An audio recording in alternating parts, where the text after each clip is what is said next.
आज सोमवार है। मौसमी सुबह से ही काम के दबाव से थकी हुई है। सुजीत का ऑफिस जाना, पिंकी का स्कूल जाना, समय पर अपनी सास ससुर को नाश्ता परोसकर और फिर खुद स्कूल के लिए रवाना होना, यह दिनचर्या उसके लिए अब आम बात हो गई है। मौसमी कभी सोच भी नहीं सकती थी कि कांताबाई इस तरह से इतनी जल्दी काम को छोड़ देगी। उसे तो मैंने कितनी बार समझाया भी था कि कोई काम वाली मिल जाए, फिर वो यहाँ का काम छोड़कर दूसरी जगह जा सकती है, पर मेरी बातों को वो कानों पर अपने जू तक न लगने दी।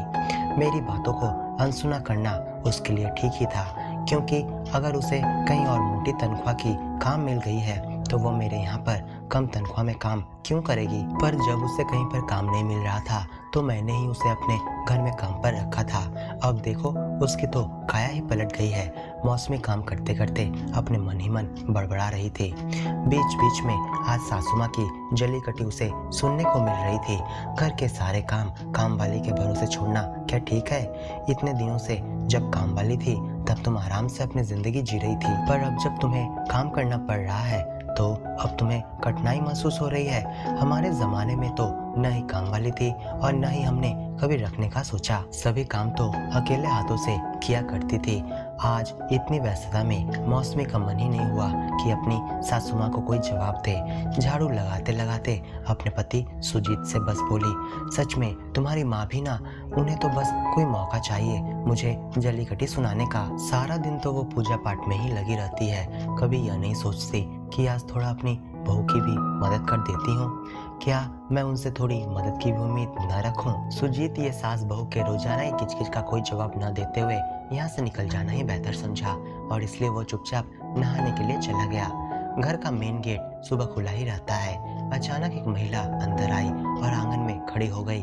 थोड़ा समय भी नहीं बीता था कि उसने कहना शुरू किया, मेम साहब, क्या आपको घर में काम वाले की जरूरत है? उस महिला की बात सुनकर मौसमी के मन में जैसे लड्डू फूट गया और वो उत्साहित होकर बोली, हाँ हाँ, हमें काम वाले की जरूरत है। क्या तुम यहाँ पर काम करोगी? जी मेम साहब, मैं यहाँ पर काम करूंगी, उस महिला ने कहा। सुजीत का खाना अभी समाप्त भी नहीं हुआ था कि वो उठकर आकर कहने लगा, अरे यह तुम क्या कर रही हो? न जानना पहचान हम इसे अपने घर काम पर कैसे रख सकते हैं? सुजीत की बातों से मौसमी थोड़ी नाराज हो गई।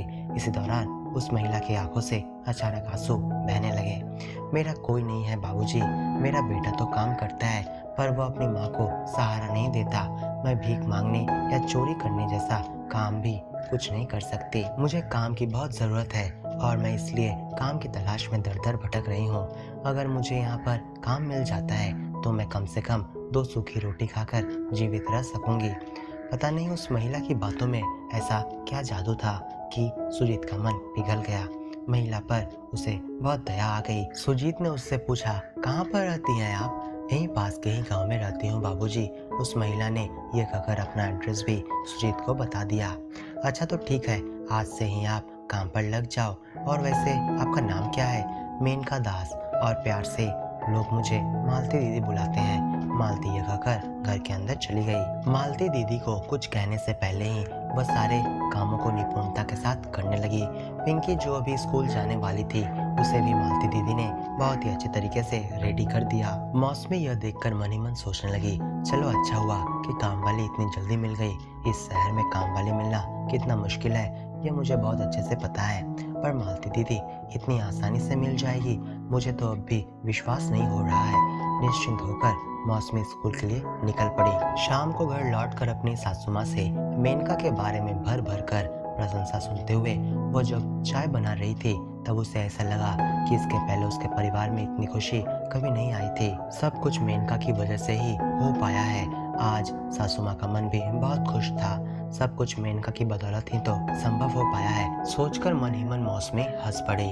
शाम को सुजीत के घर लौटते ही वह जब हाथ घड़ी खोलकर रख रहा था तब उसकी नजर वहां पर पड़ी जहां पर 2 घड़ी पहले से ही रखी रहती थी, पर आज वहां से दोनों घड़ी गायब थी। उसने मौसमी से इसके बारे में पूछा तो मौसमी ने कहा कि उसे इसके बारे में कुछ भी मालूम नहीं है।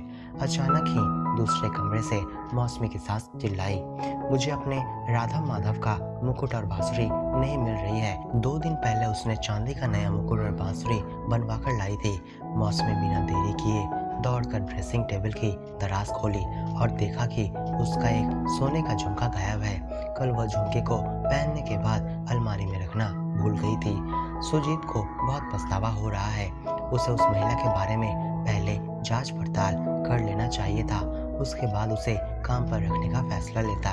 वह दूसरे ही दिन लोकल पुलिस स्टेशन में रिपोर्ट लिखवाने के लिए गया। 2 दिन के बाद पुलिस की जांच पड़ताल में यह बात सामने आई कि मेनका दास नाम की ऐसी कोई भी महिला पास के गांव में नहीं रहती है और जो एड्रेस उसने दिया था वो भी एक मनगढ़ंत है। रात को सोते समय मौसमी बोली, मैं बहुत ही मूर्ख हूँ, बिना जान पहचान के उस अनजान महिला पर मैं विश्वास कर बैठी। वास्तव में आज किस पर विश्वास करे और किस पर नहीं, यह कोई नहीं बता सकता। आज के इस सीख के बाद मैं ऐसी गलती कभी नहीं करूँगी। सुजीत बस सिर्फ एक गहरी सांस लेकर सो गया। तो दोस्तों, क्या आपको ये कहानी अच्छी लगी है तो इस वीडियो को लाइक और अपने दोस्तों के साथ शेयर जरूर करें और ऐसे नई स्टोरी सुनने के लिए हमारे चैनल को सब्सक्राइब करना बिल्कुल ना भूलें। आपको कौन सी प्रकार की कहानी पसंद है हमें कमेंट में लिखकर ज़रूर बताएं।